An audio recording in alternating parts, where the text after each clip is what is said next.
राधे गुरु जी। जी आपके चरणों में मेरा कोटि कोटि प्रणाम। प्रसन्न रहिए। मेरे आपसे ये प्रश्न है कि जो हमारी माता जी थी, माता गौरी, उन्होंने पति पाने के लिए व्रत रखा था, तीज का व्रत, तो उनको पति मिल गया, तो उसके बाद भी व्रत क्यों रखा जाता है? ताकि जो व्रत रखे उनको अच्छा शिव जैसा भोला भाला पति मिल जाए। तो पति मिलने के बाद भी व्रत रखना जरूरी है? अब रखते हैं तो बुराई क्या है, श्रद्धा है, इसी बहाने व्रत रह लेते हैं, भगवान को उस दिन ज़्यादा याद कर लेते हैं। जी। जिस बहाने भगवान को याद किया जाए वो काम कर लेने में बुराई क्या है। जी गुरु जी। तो दूसरा प्रश्न गुरु जी मेरा ये आपसे था कि जो हमारे राम जी थे, जब उनको वनवास हुआ था, तो वो यहाँ से जब यमुना के तट पर पहुँचे तो उस घाट का नाम था श्रृंगबेरपुर। तो श्रृंगबेरपुर से राम जी चले तो वो किस घाट पे जाके उतरे थे? श्रृंगबेरपुर से भगवान तमसा नदी पहली रात्रि विश्राम हुआ। जी गुरु जी। फिर श्रृंगबेरपुर पहुँचे। जी गुरु जी। फिर वहाँ से प्रयाग के पास गंगा जी पहुँचे। जी। पहले गंगा जी पहुँचे, जी गुरु जी। जहाँ केवट से भेंट हुई। जी। तो इस स्थान का क्या नाम था गुरु जी? अब वो स्थान का नाम तो देखना पड़ेगा बेटा, गंगा का तट ही कहते हैं, गंगा के किनारे। जी गुरु जी। श्रृंगबेरपुर में ही है वो स्थान। जी गुरु जी। श्रृंगबेरपुर के नाम से ही जाना जाता है। जी। श्रृंगबेरपुर में ही गंगा है, वहाँ पर प्रयागराज के थोड़ी पहले वो स्थान। गुरु जी, मैंने सुना ये है कि जब राम जी उस पार पहुँचे थे, हाँ। तो उन्होंने सीता मैया को देखा था। तो सीता मैया ने देखा कि इनके लिए उतरने के लिए घाट नहीं है, तो सीता मैया आके उन्होंने एक मुट्ठी बालू रख दी थी। तो उसको बालू का घाट ऐसे कुछ बोलते हैं। बोलते होंगे। मैंने आप वहीं के हैं क्या? नहीं गुरु जी, मैंने किसी से सुना है या पढ़ा है। सही है, सही सुना है तो सही होगा। जी गुरु जी। तीसरा प्रश्न गुरु जी मेरा आपसे ये था कि जब राम लक्ष्मण का वनवास हुआ, इन तीनों लोगों को, मैया सीता को, प्रभु राम और लक्ष्मण जी को, तो इनकी उम्र कुछ 18-20 साल रही होगी। किनकी? राम जी की, राम जी और लक्ष्मण जी की 16 वर्ष। 16 वर्ष। और जब ये 14 वर्ष का वनवास हुआ तो 16 और 14 हुए जाके 30 वर्ष। जब राम जी का वनवास हुआ उस समय राम जी की आयु थी 27 वर्ष। जी गुरु जी। तो 27 साल के राम जी और लक्ष्मण जी थे, तो गुरु जी उनकी दाढ़ी मूछें नहीं आई थी। तो आप क्या चाहते हैं कि दाढ़ी मूछ आ जाए? नहीं आनी चाहिए, सबके आती हैं, क्योंकि वो सबके आती है इसलिए कि जी। सब मनुष्य हैं। जी गुरु जी। राम के नहीं आती क्योंकि वो भगवान है। जी गुरु जी। भगवान है ना, जी गुरु जी। वो सदा जवान रहते हैं, सुंदर रहते जी हैं। गुरु। दाढ़ी मूछ भगवान की नहीं होती। जी गुरु। भगवान तो हम गुरु जी, इंसान ब्रह्मा हैं। जी को तो दाढ़ी मूछ थी, वो भी तो भगवान थे। नहीं, ब्रह्मा जी भगवान नहीं है। ब्रह्मा जी जी। भगवान की कोटि में नहीं आते। क्यों क्यों नहीं आते गुरु जी? क्योंकि ब्रह्मा जी भगवान के पुत्र है ना बेटा, भगवान नारायण की नाभि से निकले जी। हैं, जी गुरु जी। है ना। सब जी। भगवान हो जाएंगे जी गुरु जी। तो फिर भगवान का महत्व ही खत्म हो जाएगा। जी गुरु जी। सब भगवान नहीं हो सकते, भगवान एक है। जी। कौन? राम जी, भगवान श्रीमन नारायण। श्रीमन नारायण। वह नारायण ही राम है, जी। वही कृष्ण है। जी गुरु जी। ब्रह्मा जी भगवान के पुत्र हैं। जी गुरु। ब्रह्मा जी भगवान के पुत्र हैं। पौत्र हैं। ब्रह्मा जी भगवान नारायण की नाभि से कमल, कमल से ब्रह्मा जी प्रकट भये, जी गुरु जी। तो पुत्र हुआ कमल, फिर पुत्र का पुत्र मतलब पौत्र हो गए ब्रह्मा जी। तो ब्रह्मा जी पुत्र हैं, पौत्र हैं। जी गुरु। ठीक है। जी गुरु। ब्रह्मा जी को भगवान की कोटि में नहीं रखा गया, लेकिन फिर भी मान लेते हैं ब्रह्मा विष्णु महेश को एक। ठीक है, जी। ठीक है। आगे अब मेरा एक प्रश्न और था गुरु जी, जी। कि आजकल ये धर्म को लेके बहुत ज़्यादा चर्चाएं उठ रही हैं, तो कौन इसके बारे में आपका क्या कौन कहना सा है? धर्म? ये हिंदू धर्म, मुस्लिम धर्म, ये मुस्लिम धर्म नहीं होता बेटा, मुस्लिम एक मजहब है। मजहब है। जी जी जी गुरु जी। मजहब। तो जो इस्लाम धर्म के लोग हैं वो कह रहे हैं हमारा इस्लाम ज़्यादा पुराना है, तो क्या ये सही है?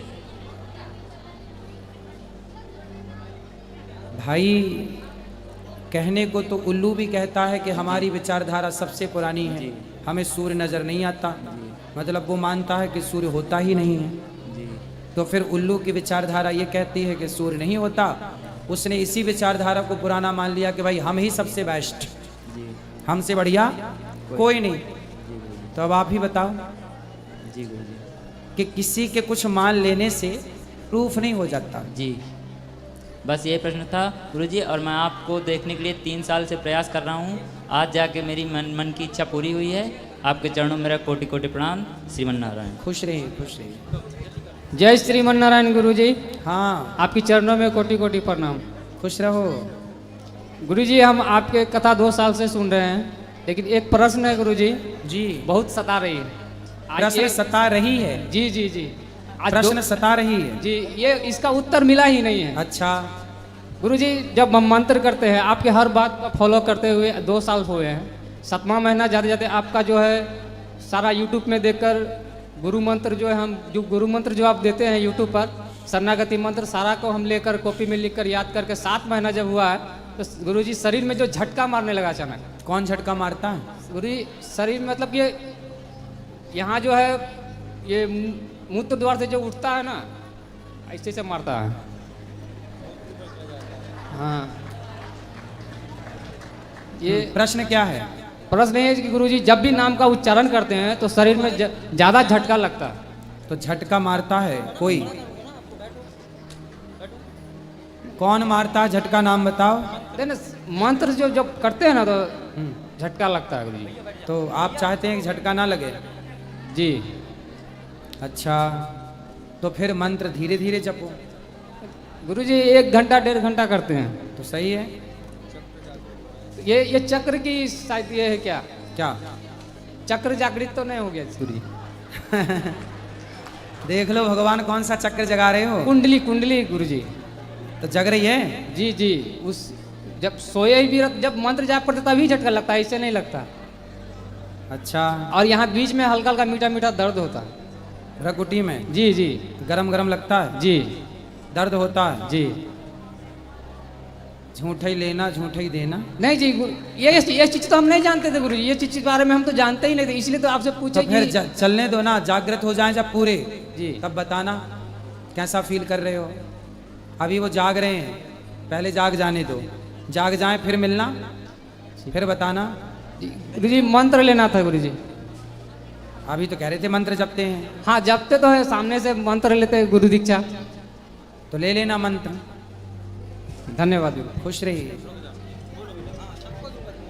राधे राधे गुरुजी। राधे बेटा, आपके चरणों में कोटि कोटि प्रणाम। खुश रहिए।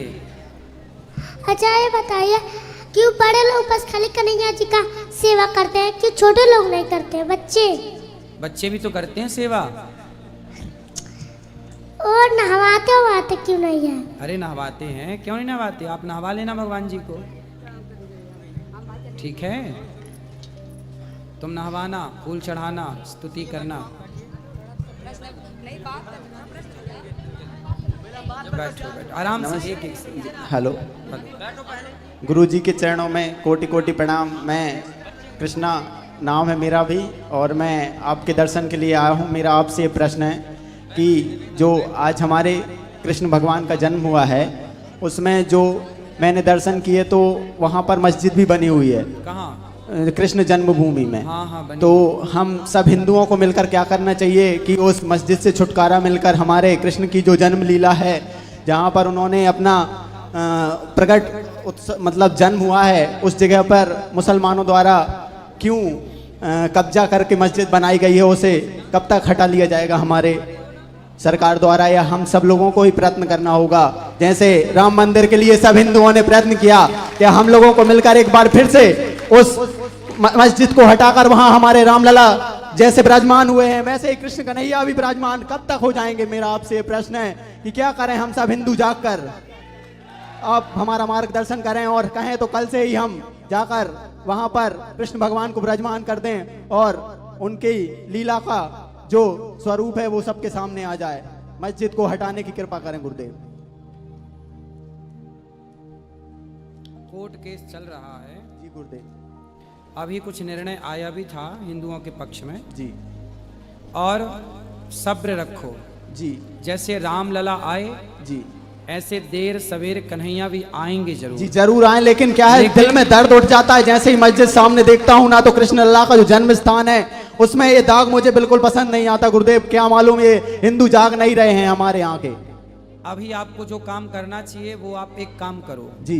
आप भारत के सभी युवाओं को जी एक काम करना चाहिए। जी। ये जो आपके अंदर खून जो गर्म है ना, जी।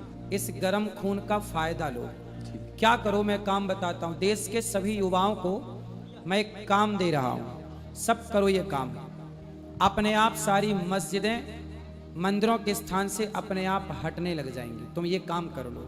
काम सिर्फ इतना कि आज हमारे देश में जो तेजी से धर्म परिवर्तन हो रहा है, जी। गांव के हिंदुओं के घर के घर कन्वर्जेशन में फंस रहे हैं। क्रिश्चियन लोग, मुस्लिम लोग गांव के गांव को धर्म परिवर्तन करा रहे हैं। आप सभी सनातनी युवाओं को खड़े होकर इनके पास जाकर इनका विरोध करना चाहिए और अपने हिंदू भाई बहन को पुनः घर वापसी करानी चाहिए। जय हो। अपने धर्म में पुनः वापसी लाओ जो चले गए हैं। यदि तेजी से हमारे हिंदू पुनः वापस आने लग जाएंगे तो ये मुद्दे बहुत बड़े नहीं हैं। जी। ये राम मंदिर जैसे बना, चल रहा है, कोर्ट केस चल ही रहा है। हम सबको कोर्ट का सम्मान करना चाहिए और जो हम कर सकते हैं जी। हमें केवल ये करना चाहिए कि आज आप बताओ, गांव के गांव हिंदुओं के कन्वर्ट हो रहे हैं कि नहीं? हो रहे हैं जी, बिल्कुल हो रहे हैं। तो कौन इसको ठीक करेगा? हम सबको एकता रखनी होगी गुरुजी। सरकारें ठीक नहीं कर सकती, कर सकती तो अभी तक कर लेती। सरकारों के बस का नहीं है।